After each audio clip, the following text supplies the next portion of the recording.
오늘 하나님께서 우리에게 주시는 말씀은 누가복음 5장 1절에서 11절까지입니다. 예수께서 게네사렛 호숫가에 서 계셨다. 그때 무리가 예수께 밀려와 하나님의 말씀을 들었다. 예수께서 보시니 배 두 척이 호숫가에 되어 있고 어부들은 배에서 내려서 그물을 씻고 있었다. 예수께서 그 배 가운데 하나인 시몬의 배에 올라서 그에게 배를 무태서 조금 떼어 놓으라고 하신 다음에 배에 앉으시어 무리를 가르치셨다. 예수께서 말씀을 그치시고 시몬에게 말씀하셨다. 깊은 데로 나가 그물을 내려서 고기를 잡아라. 시몬이 대답하였다.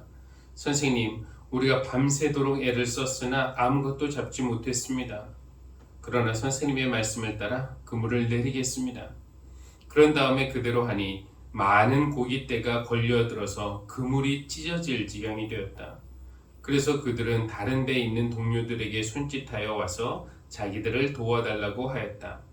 그들이 와서 고기를 두 배에 가득히 채우니 배가 가라앉을 지경이 되었다. 시몬 베드로가 이것을 보고 예수의 무릎 앞에 엎드려서 말하였다. 주님, 나에게서 떠나 주십시오. 나는 죄인입니다. 베드로 및 그와 함께 있는 모든 사람은 그들이 잡은 고기가 엄청나게 많은 것에 놀랐던 것이다. 또한 세베대의 아들들로서 시몬의 동료인 야고보와 요한도 놀랐다. 예수께서 시몬에게 말씀하셨다. 두려워하지 말아라. 이제부터 너는 사람을 낚을 것이다. 그들은 배를 무태댄 뒤에 모든 것을 버려두고 예수를 따라갔다.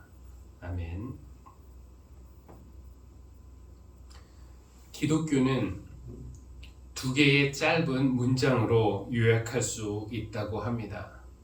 10계명도 또 다 외우기에는 너무 길죠. 두 문장으로 압축할 수 있는데요. 첫째, 세상의 신은 한 분이시다. 둘째, 당신은 아니다. 인간의 그 모든 죄는 이것을 몰라서, 이 사실을 인정하기 싫어하는 데서부터 시작한다고 합니다. 여러분, 뱀의 유혹이 무엇이었습니까? 선과 악을 알게 하는 나무의 열매를 먹으면 하나님처럼 된다는 것 아니었습니까? 우리가 화면에 있는 저 문장만 기억한다면 유혹에 넘어갈 일이 없습니다. 하나님처럼 된다고? 나 하나님처럼 될 필요 없다고. 나를 아름답게 창조하시고 나를 사랑하시고 내 필요를 아시고 내 필요를 아낌없이 채우시는 하나님이 계신 것으로 충분하다. 이렇게 말하면은 하나님처럼 된다라는 그 유혹에 빠질 일이 없었을 텐데 말이죠. 우리를 사랑하시는 하나님이 우리에게 계시다는 것에 만족하지 못하고 하나님처럼 되려고 하는 그 어리석음과 교만 때문에 인간은 결국 하나님이 정하신 금을 넘어버렸습니다. 그렇게 해서 선악을 알게 되었는데 그러면은 그것이 좋은 것인가? 그렇지 않습니다. 선악을 알게 되었다는 것은 선과 악을 분별해서 악은 행하지 않고 선만 행하는 그런 사람이 되었다라는 것이 아니고요. 자기 나름대로 선과 악의 기준을 각 사람이 정하게 되었다는 겁니다. 하나님이 정하신 선과 악의 기준을 순종으로 받아들이는 대신에 자기가 정하는 거죠. 그런데 인간이 다 자기 중심적인 사람들인데 각자가 선과 악을 정의하면은 그것이 어떻게 되겠습니까? 어쩌면은 정치권에서 가장 흔하게 사용되는 말, 마치 사자성어처럼 들리지만 전혀 사자성어와는 관계없는 그런 말이 바로 내로남불이죠. 내가 하면은 로맨스, 남이 하면 불륜. 이것이 선악과를 먹은 인간이 보게 되는 결과 아니겠습니까? 내가 하면 선이고 네가 하면 악이다. 그래서 인간의 고질적인 병 중에 하나가 자기의 죄를 죄로 인정하지 않는다라는 것입니다. 내가 하면 죄가 아니라는 거죠. 불륜이 아닙니다. 내가 하면은 그럴 만한 이유가 있다는 것입니다. 그래서 아담은 죄를 지적당할 때 뭐라고 말했습니까? 하나님, 제가 죄를 지었습니다. 정말 잘못했습니다. 라고 말하는 대신에 하나님이 저와 함께 살라고 짝지어 주신 여자, 그 여자가 그 나무의 열매를 저에게 주기에 제가 그것을 먹었습니다. 이렇게 책임을 전가하는 것이죠. 죄가 아니라는 겁니다. 자기가 한 것은. 하와도 핑계를 대기는 마찬가지였어요. 뱀이 저를 꿰어서 먹었습니다. 자기 죄는 아니다 라고 말하고 싶은 겁니다. 이것이 인간의 최초의 인간이 보여준 죄, 고질적인 인간의 죄라고 할 수가 있겠는데요. 내 죄를 죄라고 말하지 못하는 것. 제가 바람을 피웠습니다. 배우자의 신뢰를 저버리고 다른 사람을 선택했습니다. 제 정욕이 문제입니다. 라고 말하는 대신에 스트레스가 많았습니다. 외로웠습니다. 그 여자가 내 마음을 이해해 주었습니다. 라고 말하는 법, 즉 핑계대는 법. 이것이 우리가 인류의 조상으로부터 물려받은 특기라면 특기입니다. 또 우리는 제가 잘 되기 위해서 뇌물, 죄인 줄 알았지만 그 뇌물을 사용했습니다. 죄송합니다. 벌을 달게 받겠습니다. 라고 말하는 사람 거의 없죠. 대신에 어디 뇌물을 주는 사람이 나뿐입니까? 알만한 사람 다 알지만 누구나 하는 관행입니다. 내가 안 주면 다른 사람이 줬을 것입니다. 나는 사회 구조의 희생자, 피해자일 뿐입니다. 라고 말하는 법을 우리가 배웠습니다. 또 우리는 내 화를 내가 다스리지 못해서 그만 자식을 떼었습니다. 제가 잘못한 것입니다. 라고 말하는 대신에 아이가 맞을 짓을 했습니다. 그거 안 고쳐주면은 안 되기에 그 놈 잘 되라고 교육적인 차원에서 때린 것입니다. 라고 말하지 않습니까? 심지어 살인을 저지르고도 정신병이라는 진단만 받으면, 즉 내 안에 있는 죄가 살인을 한 것이 아니라 내 병이 나를 그렇게 만들었다라는 것을 서류로 증명만 할 수 있으면 처벌을 줄일 수 있다는 것도 우리가 알게 되었습니다. 더 충격적인 것은 술을 마시고 범행을 저지르면, 즉 그것은 무슨 말이냐, 내 본심이 의도적으로 해치려는 것이 아니었는데 술이 나를 취하게 해서 우발적으로 범죄하겠다고 하면은, 글쎄 예전에는 이게 감형 이유였는데 요즘에 법이 바뀌었는지는 모르겠습니다. 죄를 짓고도 죄가 아니다 라고 우기는 것인지, 정말 죄인 줄조차 모르는 것인지. 요즘 우리가 새벽에 예레미야 읽고 있는데요. 이거 보니까 이것이 요즘 일만은 아닌 걸 알게 되는데요. 유다 백성의 우상 숭배와 불의가 한두 번 지적받은 것이 아니었습니다. 이렇게 하면 망한다, 망할 수밖에 없다, 이런 하나님의 경고를 수백 번은 들었을 겁니다. 그런데 막상 그들이 맞게 될 운명을 예언자가 전달해 주니까 그들의 반응이 뭐냐면은, 우리가 우리 하나님께 무슨 죄를 짓고 무슨 잘못을 저질렀단 말인가, 자기가 왜 벌을 받는지조차 모르는 겁니다. 그래서 하나님은 그 상황을 그들의 죄가 그들의 마음판에 철필로 기록되어 있고 금강석 촉으로 새겨져 있다라고 말씀을 하십니다. 이게 무슨 뜻이냐면은 죄가 너무 깊이 내면화되어서 이건 이제 죄인지도 모르는 그런 타락의 상태에 빠졌다라는 뜻입니다. 예전에 본 뉴스인데요. 설날 전 시장에서 이 원산지 표시를 얼마나 잘 지키고 있는지에 대한 그런 취재를 한 적이 있었는데, 러시아산 대게를 국내산 대게로 속여서 판 음식점 주인에게 기자가 왜 그러셨냐고 그러자 주인은 끝까지 이거 국내산이다 라고 우겼어요. 기자가 이제 참다 못해서 이제 증거를 대자 그제야 주인은 종업원이 실수한 것 같다고, 별것도 아닌 거 가지고 트집지 않는다면서 기분 나쁜 표정으로 안으로 확 도망쳐버리고 말았습니다. 호주산 소고기를 국내산 한우로 바꿔 판 주인도 있고, 중국산 나물이라고 하면은 잘 안 팔리니까 아예 원산지 표기를 하지 않는 주인도 있고, 뭐 중국산 콩과 국내산 콩을 섞은 다음에 국내산이라고 표기한 주인도 있었는데, 모두 하나같이 들키자 잘못했습니다, 죄송합니다, 이렇게 말하는 사람은 없어요. 나름대로의 변명과 핑계가 있었습니다. 아담과 하와처럼 말이죠.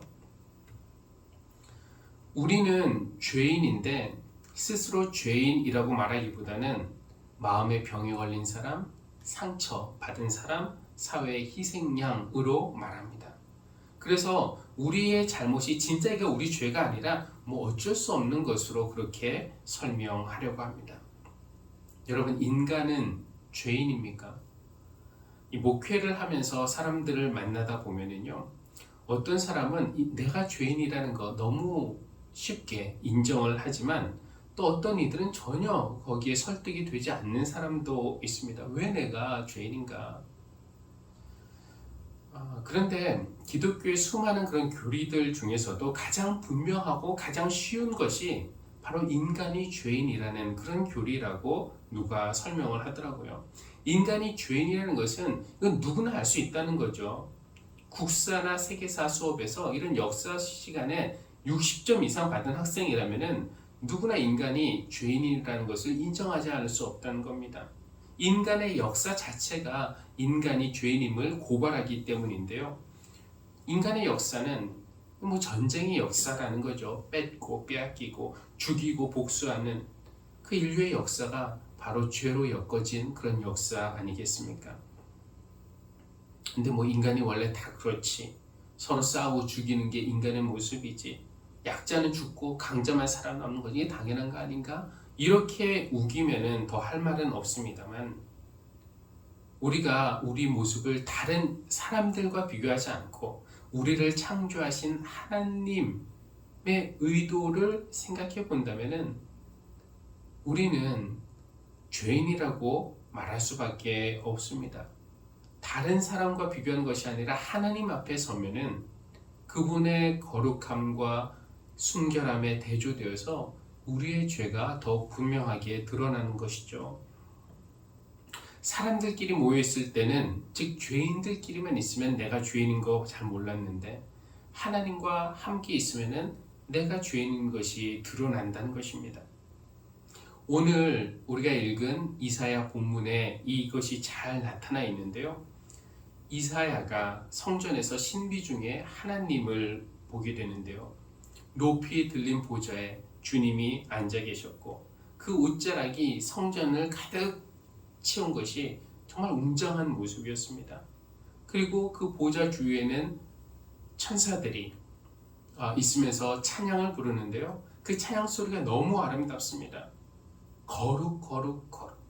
그 찬양 소리에 성전의 터가 흔들리고 또 성전 안에 연기가 가득했습니다. 그 천상의 모습을 보고 이사야가 감격해서 할렐루야, 정말 은혜롭구나, 이렇게 말했나요? 그러지 않았습니다. 마치 큰일이나 난 듯이 부르짖었습니다. 재앙이 나에게 닥치겠구나. 나는 이제 죽게 되겠구나. 나는 부정한 사람인데 하나님을 뵙다니 나는 이제 죽게 되었구나, 라고 말했습니다. 자기의 죄를 인식하게 된 거죠. 누가복음 내용도 거의 같은데요. 예수님이 밤새 아무것도 잡지 못한 베드로에게 이렇게 말씀하십니다. 깊은 데로 나가서 그물을 내려라. 근데 베드로가 의심 반 믿음 반으로 이렇게 말을 합니다. 우리가 밤이 새도록 애를 썼지만 한 마리도 잡지 못했습니다. 그러나 선생님의 말씀을 따라 그물을 내리겠습니다. 베드로가 그렇게 하니까 고깃대가 그물에 걸려 들었는데요. 정말 많은 고깃대가 잡힌 겁니다. 어떤 기분이었을까요? 베드로가 정말 신이 나서 할렐루야, 예수님 최고입니다, 나랑 동업합시다, 이렇게 말했습니까? 그렇게 말하지 않았죠. 베드로 역시 정말 큰일이나 난 듯이 이렇게 말했습니다. 주님, 나에게서 떠나가십시오.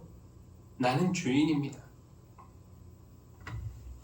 우리가 사람들과 있을 때는 잘 모르지만 하나님과 마주할 때, 하나님을 제대로 만날 때 죄에 대한 인식이 생긴다는 것을 이사야를 통해서 또 베드로를 보면서 알 수 있습니다. 그러니까 우리 삶에서 하나님이란 배경이 사라지면은 우리의 죄에 대한 인식도 사라지는 겁니다. 검정 배경에서는 검정을 모르고 흰색 속에서는 흰 것을 찾을 수가 없지만 흰색과 검정이 마주치면 그 차이가 분명해지는 것과 같습니다.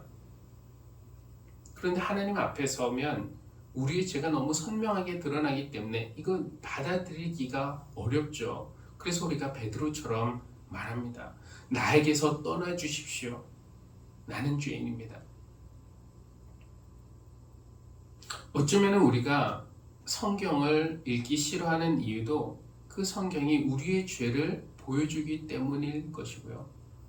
우리가 교회에 잘 안 나오려는 이유도 하나님을 만나면은 죄에 대한 인식이 선명해져서 괴롭기 때문은 아닐까요? 나를 떠나 주십시오.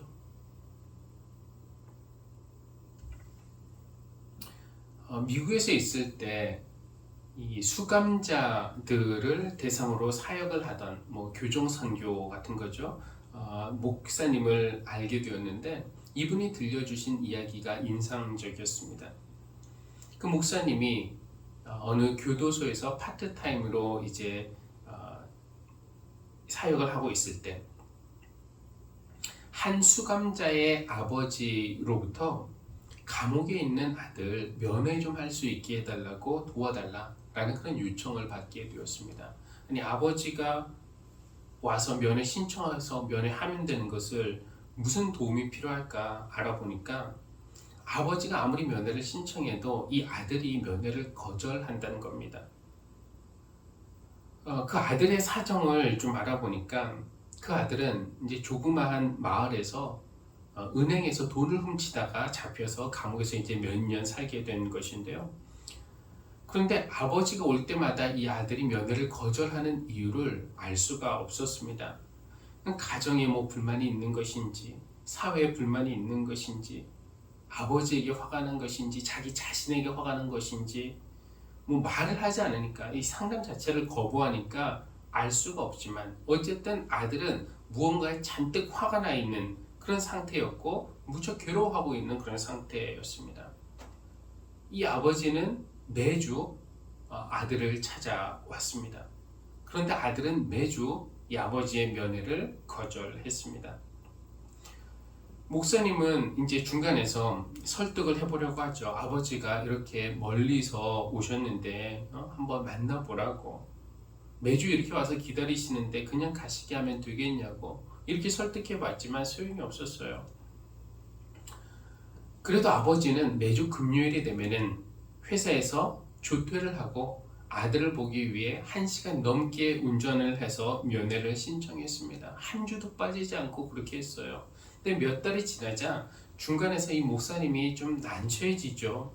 매주 아들 찾아가서 아버지 만나보라고 설득하는 것도 힘든 일이고 또 아버지에게 와서 아들이 또 거절하네요 이렇게 전달하는 것도 괴로운 일이었습니다. 어쨌든 아버지에게 그렇게 아들이 오늘도 면회 거절한다고 전달하고 나면은 아버지는 감사합니다 이 한마디 하고 집으로 돌아가곤 했습니다. 어느 날 아버지가 또 오셨어요. 목사님은 그 아버지에게 오늘도 아들이 면회 거절한다 라는 그 말 전해주고는 답답하기도 하고 화가 나기도 하고 참다 못해서 이렇게 말합니다. 이보세요 아버지 충분히 할 일 하셨습니다. 아무도 당신처럼 이렇게 하지 않아요. 아드님에 대해서 이렇게 말씀드려 죄송하지만 지금 당신의 아들은 다낭아이고 문제아입니다. 지금 아무도 어쩔 수 없어요. 매주 오지 마시고 그냥 당분간 아들 있고 아버지의 삶을 사세요. 이렇게 1년 넘게 아들에게 매주 거절당하다니요. 누구도 그 정도까지 하지는 않습니다. 그러자 그 아버지가 하는 말이 괜찮습니다. 저는 1년이 아니라 수년 동안 하나님 아버지를 거절했는데요. 그래도 하나님은 저를 기다려주시고 제가 돌아올 때 받아주셨어요. 그것에 비하면 제가 아들에게 하는 것은 아무것도 아닙니다. 예수님이 베드로를 찾아오셨을 때 베드로가 그랬죠. 주님, 저에게서 떠나주십시오. 저는 죄인입니다. 저는 그 아들의 심정도 비슷한 심정이 아니었을까 싶습니다. 아버지, 면목 없습니다. 저 죄인입니다. 가정의 수치입니다. 절 잊으시고 그냥 버려주세요. 떠나주세요. 다행인 것은, 그리고 감사한 것은 이 아버지가 아들을 포기하지 않고 매주 찾아왔듯이 하나님도 절대 우리를 포기하지 않고 떠나지 않으신다는 것입니다. 우리가 죄인임을 깨닫고 수치심과 자책감 때문에 또는 반항심과 쓸데없는 자존심 때문에 하나님 나에게서 떠나세요 말할 때에도 하나님은 절대 떠나지 않으십니다. 누군가가 말하기를 죄라는 것은 기독교인들만 짓는다라고 하는데요. 같은 잘못을 하더라도 기독교인은 것을 죄라고 말하지만 세상 사람들은 것을 실수라고도 하고 병이라고도 하고 상처라고도 하고 아니면 다 그런 거지라고 말하기도 합니다. 내가 당장은 죄인이라고 불릴 만큼 심각한 눈에 보이는 나쁜 짓은 안 해도 몇 가지 조건들만 형성되면 얼마든지 죄를 지을 수 있는 위험한 사람이라는 거 인정이 되십니까? 내 죄성에 시동이 걸리면 발동이 되면은 내 힘으로는 이 유혹을 멈출 수 없는 무능한 약한 사람이라는 거, 죄에 약한 사람이라는 거 인정하십니까? 만약에 우리가 그래 내가 죄인이다 라는 걸 인정한다면은 그것은 우리가 특별히 양심적이거나 윤리적인 사람이어서가 아니라 그것도 하나님이 우리를 만나 주셨기 때문입니다. 그러므로 하나님 저는 죄인입니다 라고 고백할 수 있는 것도 하나님의 은혜이죠. 하나님이 우리를 만나 주신 은혜. 그러면 하나님은 우리가 죄를 인정했으니까 그래 너 죄 인정했으니까 넌 유죄 벌 받아라 이렇게 말씀하시나요? 그렇지 않으십니다. 우리가 죄인임을 인정할 때 심지어 제 죄값은 제가 받겠으니 상관 마시고 저에게서 떠나십시오 라고 할 때에도 예수님을 보십시오. 베드로가 그렇게 떠나달라고 했지만 그래? 그러면서 떠나지 않으셨어요. 오히려 베드로에게 같이 가자고 하십니다. 두려워하지 말아라. 이제부터 너는 사람을 낚을 것이다. 그렇게 제자의 길로 초대하셨고 하나님의 일을 같이 하자고 베드로를 부르셨습니다. 하나님 앞에 와서 우리가 우리의 죄를 깨닫고 떠나달라고 상관하지 말아달라고 하는데 하나님은 우리에게 두려워하지 말라고, 이 두려워하지 말라는 말 속에는 내가 안다고 그리고 내가 용서해 준다고 이런 말이 다 포함되어 있겠죠. 그리고 우리에게 같이 가서 생명을 구원하는 하나님의 일을 함께 하자고 초대하십니다. 여러분 어떻게 하시겠습니까? 그래도 계속 떠나달라고 나와 상관하지 말라고 하시겠습니까? 하나님을 멀리 하시겠습니까? 우리 죄를 다 아시지만 용서하시고 새롭게 빚으시는 하나님의 은혜를 감사함으로 받아들이시기를 바랍니다. 그리고 우리 주님을 따라가면서 제자의 길을 걸으면서 많은 사람들을 주님께로 돌아오게 하는 그 귀한 일을 하는 우리 모두가 되기를 주님의 이름으로 기원합니다. 기도하시겠습니다. 하나님, 우리는 어리석고 교만한 사람들입니다. 우리의 마음 상태가 어떤지도 우리가 무슨 죄를 짓고 있는지도 잘 모르는 죄인입니다. 그러다가 하나님을 만나서 죄에 대한 인식이 생기면 그러면 은혜를 구해야 하는데 오히려 떠나달라고 말하는 어리석은 사람들입니다. 그러나 하나님, 우리를 결코 떠나지 않으시니 감사드립니다. 우리의 죄를 드러내고 정죄하고 심판하시는 것이 아니라 은혜로 용서하시고 씻어주시고 그리고 하나님의 일을 같이 하자며 초대하시는 은총을 감사드립니다. 이사야처럼 우리가 누구를 보낼까 하는 하나님의 음성을 듣고 저를 보내주십시오 자원하는 사람, 베드로처럼 모든 것을 버려두고 주님을 따라가는 그런 사람이 되기를 원합니다. 그런 마음으로 오늘의 예물을 하나님께 드리니 주님 기쁘게 받아주시고 우리 성도들을 통해서 하나님이 원하시는 열매 맺게 하여 주십시오. 정성과 사랑으로 예물을 드리는 성도들의 삶에 하나님의 넘치는 은혜가 있기를 기도하며 이 모든 말씀 예수님의 이름으로 기도합니다. 아멘.